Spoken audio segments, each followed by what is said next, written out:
So today we'll start on a different topic on self-compacting concrete. So last chapter covered the details about high strength concrete and what kind of mixed design approaches are required to look at development of high strength concrete. So more or less self-compacting concrete would also require an understanding of how well you can pack the granular ingredients, how best to actually design the rheology of the paste to ensure that flowability is introduced into the concrete system. So here we will go about defining what is self-compactability first, and then look at fresh concrete characteristics, some ideas about design of this concrete, and some discussion on hardened state, because technically speaking self-compacting concrete is special in regard to its fresh state properties, but as far as hardened state is concerned, it's more or less like a regular concrete, right? And some case studies in the end, especially with respect to how you can do a design based on particle packing and rheology. So of course, self-compacting concrete is a technology that is now quite widely used in construction industry. The idea is to have a compaction under the self weight of the concrete itself without any need for external vibration. Okay. There are guidelines available on self-compacting concrete. These FNOC guidelines basically came around in about 2005 or even before. The last version I think was in 2005. It gives a basic understanding of how one should design and test self-compacting concrete for utilization in construction. Since then, of course, many of the tests that were employed in self-compacting concrete were standardized also, and today many of these are available as standard test methods. Now, how does it differ from a regular concrete mix design? One is that you need to now work with a more optimized grain size distribution, preferably with coarse aggregate that is smaller as compared to your regular conventional concrete, because you want better flowability in the system. But more than that, it is the presence of fines in the system. The fines can be contributed in the form of inert fillers, or you could have supplementary cementing materials in addition to the cement to increase the extent of cementitious component to provide the self-compactability. Okay. So that's the primary difference between a conventional concrete and a self-compacting concrete. And generally the ratio of the fine to coarse aggregate is also higher in the case of self-compacting concrete as compared to conventional concrete, right? While in conventional concrete we are talking about 30 to 70 or 40 to 60 at the most, in self-compacting concrete we are close to the 50-50 range of fine to coarse aggregate, because if you have too much coarse aggregate in the system, it has very high yield stress, as we discussed earlier in our discussion on rheology. So to avoid extremely high yield stresses, you can cut down the proportion of coarse aggregate in your system and increase the fine aggregate content. There are of course a range of possibilities that you cannot get with other concrete because of the fact that self-compacting concrete is flowable. For most of the special concrete structures which have shapes that are difficult to achieve with conventional vibration, self-compacting concrete is a top choice these days. For instance, if you have structures such as this, where you have multiple barriers that concrete has to overcome while flowing, and it's almost impossible to actually get a vibration done for such kind of structures, SCC is a very good choice. In fact, in most cases, if you can design concrete to be self-compactable, it reduces the amount of energy that you require to actually place the concrete and put it in place. And the high workability also ensures that you don't waste too much time in repairing defects that are caused because of poor workability, right? Like honeycombing and things like that, which happens with conventional concrete. So I guess you can say that concrete, self-compacting concrete is one which is best suited to meet the demands of architects who have obviously conceived of structures such as this, like a helical or a spiral staircase, which is not very easy to do with conventional concrete.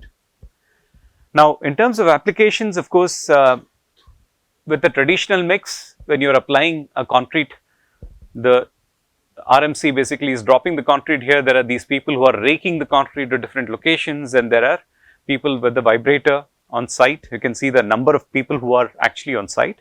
But here in SCC, you have a single person who is actually operating the shoot and simply depositing concrete wherever it's required. In some instances, you can just simply fill up in a single location and concrete will flow to all the corners of the formwork and compact itself without any need for even moving the chute around. So, you may actually not require as many workmen as you do with conventional concreting. In India, L&T actually did the pioneering work on self-compacting concrete way back in 2001 in their research and development center at the Chennai campus. So, this was one of the first mock-up structures that was done with self-compacting concrete, where they had these baffles introduced at various locations, these inserts in the form of pipes at some locations. The idea was to pour concrete here, so that it will go all around all these obstacles, then come out on the other side. So, they just poured at one location until the entire structure was filled up, until the concrete came out on the other side, and then when they removed the formwork, they saw that the locations were properly filled up. And even here, of course, you can see that there are some locations where concrete simply cannot access, right? And this is a realistic possibility. In many structures, especially today when we do reinforcement detailing for earthquake resistance, your congestion with reinforcement may be so much that concrete simply cannot find its way through. Okay, so you have to be extra careful while designing concrete and ensuring that the strategy for placing concrete addresses that concern. It's almost impossible. So, you see here very clearly, even a laboratory scale experiment resulted in a gap like this. You can imagine what happens in real life. But nevertheless, of course, they've also used self-compacting concrete for the columns of this temple that they constructed on campus, and the finish that they've obtained on this temple is extremely good with smooth finish and sharp edges.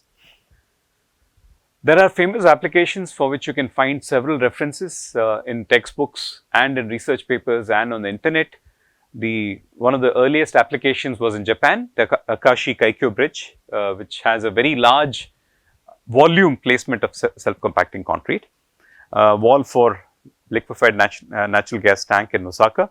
Several Japanese applications, because Japan was the first country to move with self-compacting concrete.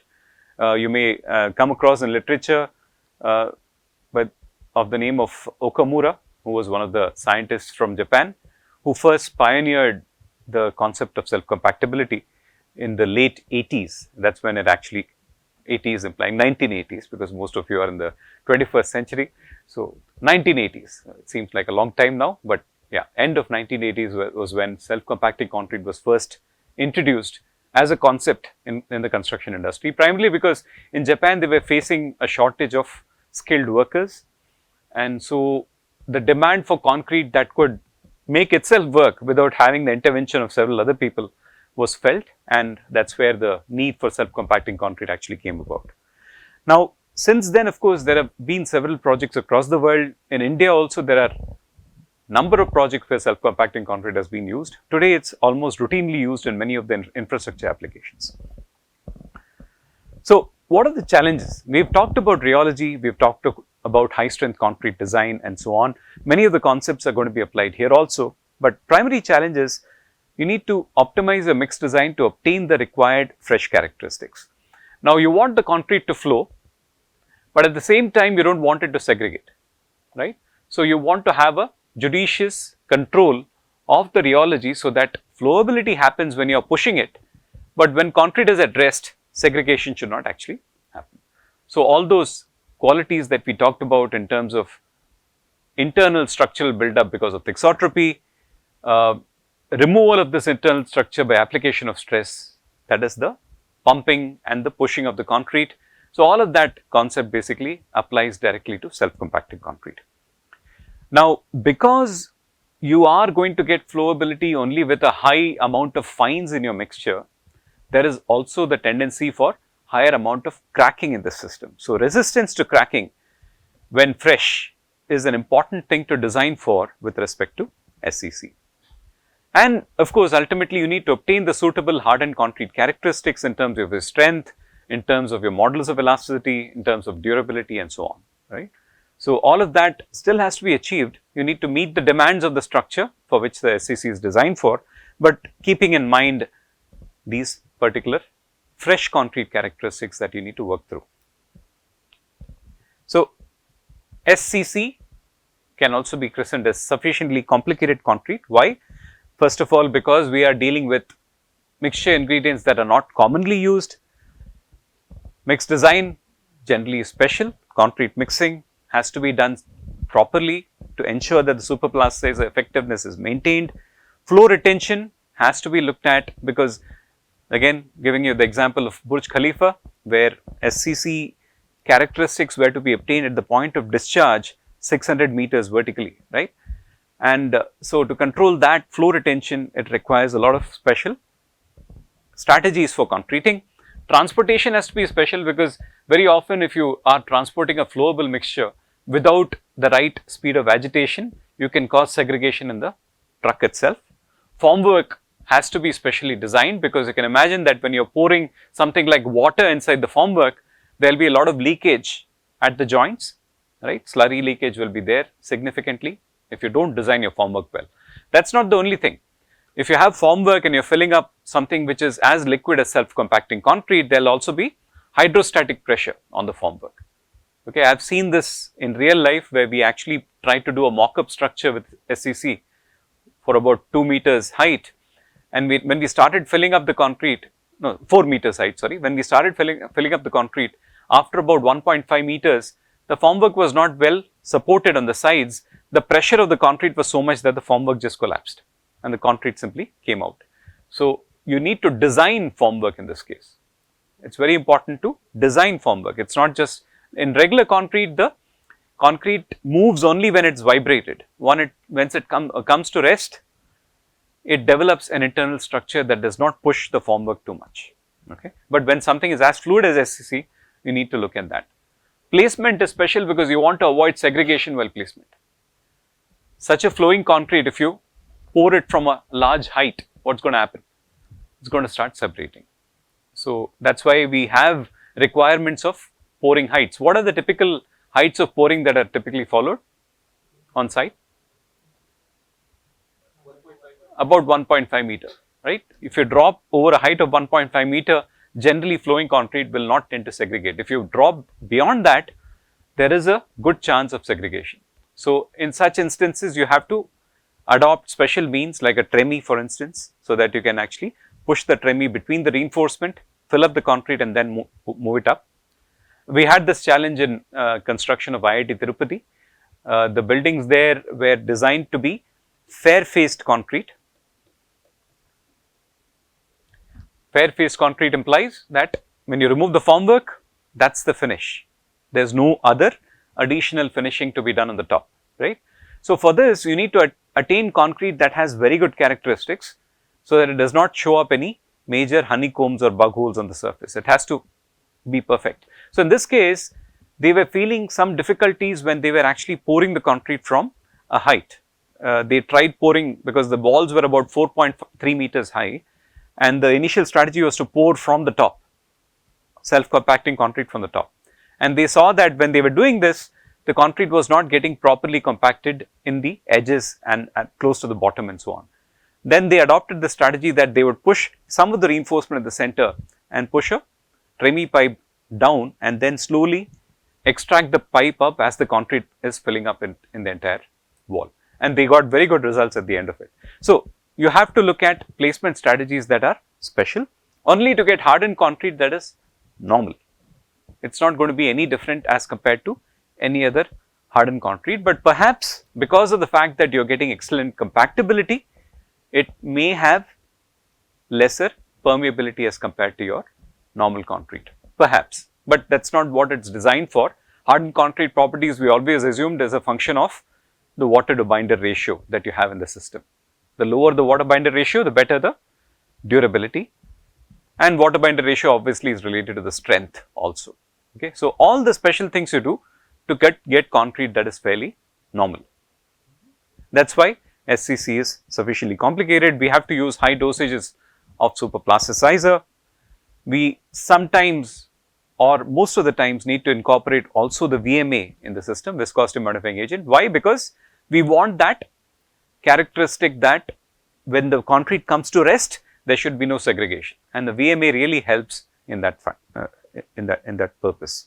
And of course, we need to work with different types of fillers to try and get concrete that is suitable for self-compacting. So, that is one aspect of complication with SCC. Again, SCC could also be self-cracking concrete, and this is obviously because of the fact that it has a lot of fines, and these fines can increase the tendency for cracks to appear in the plastic stage, in the early stages. We call it plastic shrinkage. The same thing as we discussed when we talked about silica fume. Silica fume is an extremely fine component that increases the capillary pressure significantly, and this capillary tension increase, whenever drying happens, it can cause a lot of cracking in your system. So, this is an example from a metro rail project where the deck slab of the concrete was found to be cracked severely after about 1 month of placement. Now, why after 1 month? Because until that time nobody bothered to check. Okay. The cracks would have appeared, plastic shrinkage crack obviously appears very early in the life of the concrete, maybe about 3 to 6 hours after placement, although the tendency to crack may start even after about 1.5 hours. Okay. So, possibilities of plastic shrinkage cracking are very high because of the use of large amount of fines, and because we usually use fly ash as an ingredient of concrete, because fly ash improves workability and it is good for self-compactability.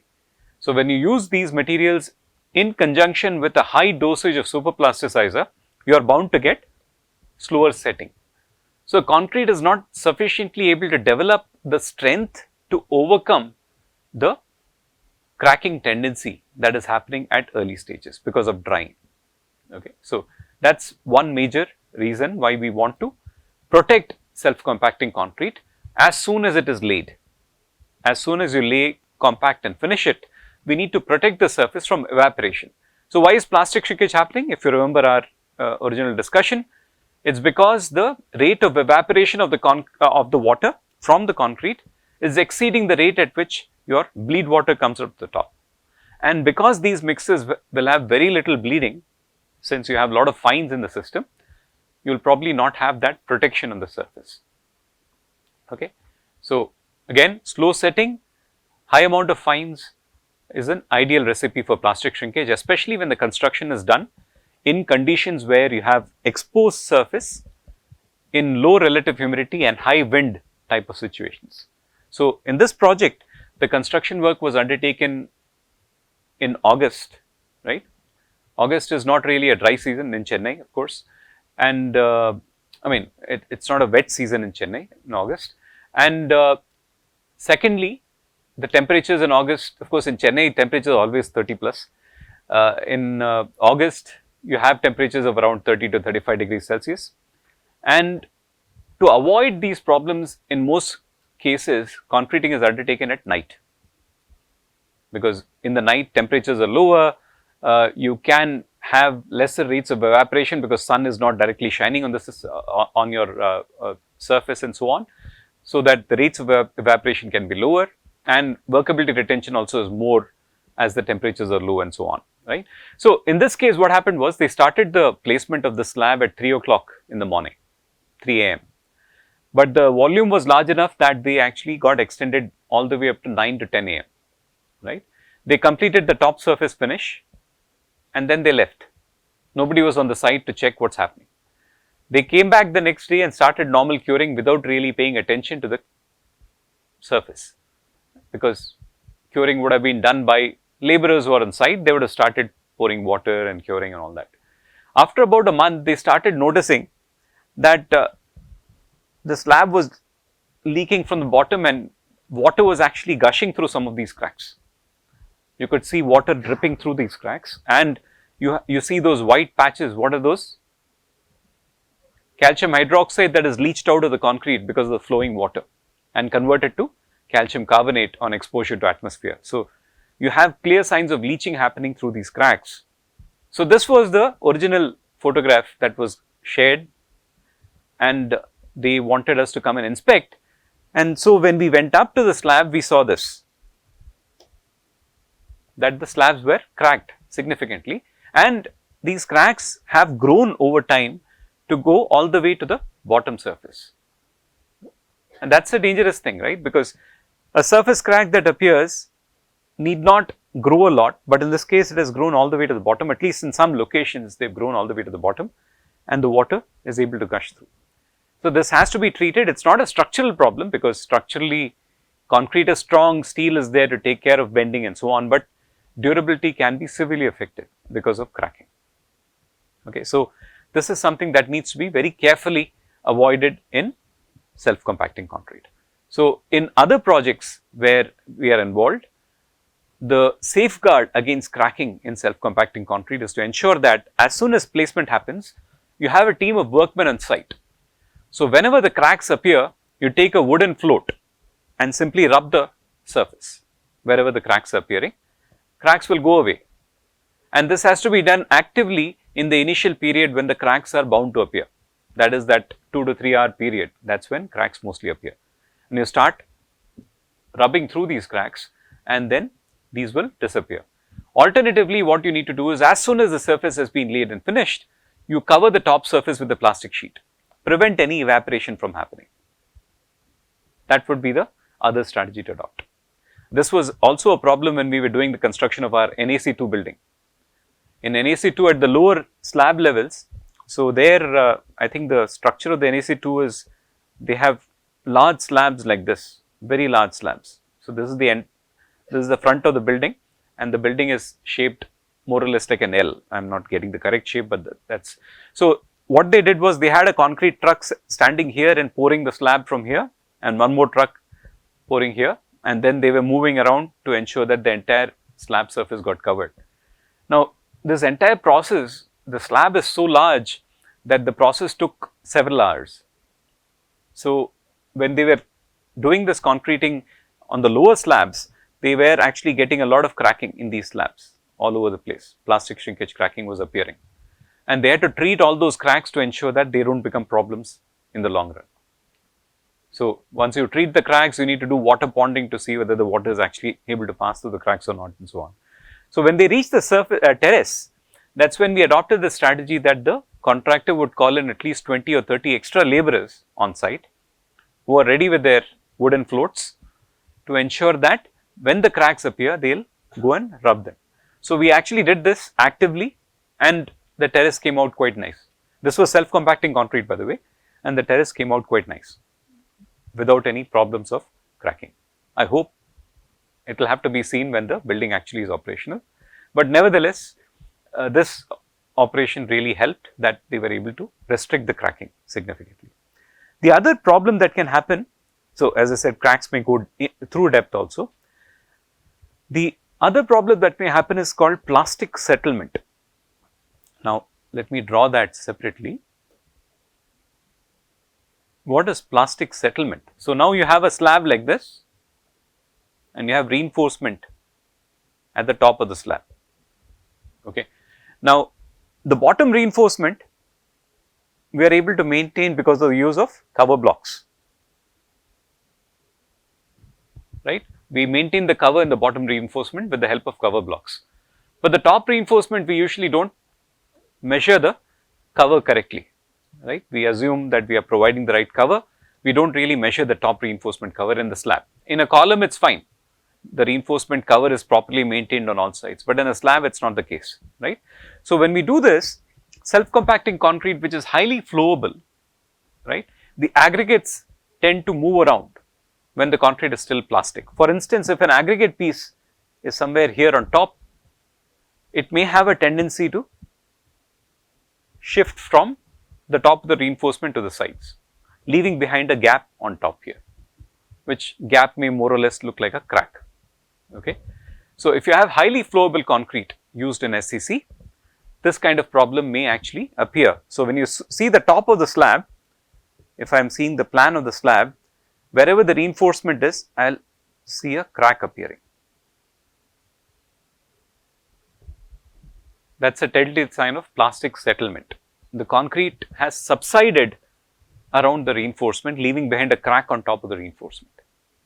Okay. The very purpose for which concrete was present, that is to prevent the corrosion of the reinforcement, now is lost because the crack is right on top of the reinforcement. So, plastic settlement cracking can be a realistic problem in self-compacting concrete. Professor Gettu, who works in our concrete research group, he built his entire house in self-compacting concrete in 2005-2006. So that probably was the first real large-scale application for residential construction of self-compacting concrete. Now, at that time, he learned by experience that high-flow self-compacting concrete has this problem of plastic settlement cracking. A lot of his problems came in the terrace slab, which was with high-flow self-compacting concrete. Since then, we also noticed the same problem when we did SCC for a chiller unit in IIT Madras outside the library. The slab for the chiller unit was done with SCC, and we noticed the same issue. When we used a high flow self-compacting concrete, it was subjected to the plastic settlement cracking. This is not shrinkage, this is just settlement because of the subsidence of the concrete. So, you need to avoid this also. How do you do this? You need to ensure that the top cover that you have should be greater than the aggregate size, right? Because if it's greater, the aggregate will be stable, otherwise the aggregate will subside or settle to the sides. So, but how often do we check the top cover? It's not physically possible all the time. So, again, working with small aggregates always helps, but more than that, when you start working with slabs, you need to restrict the flowability of your concrete to a level that does not cause this problem. So, choose less flow for slab.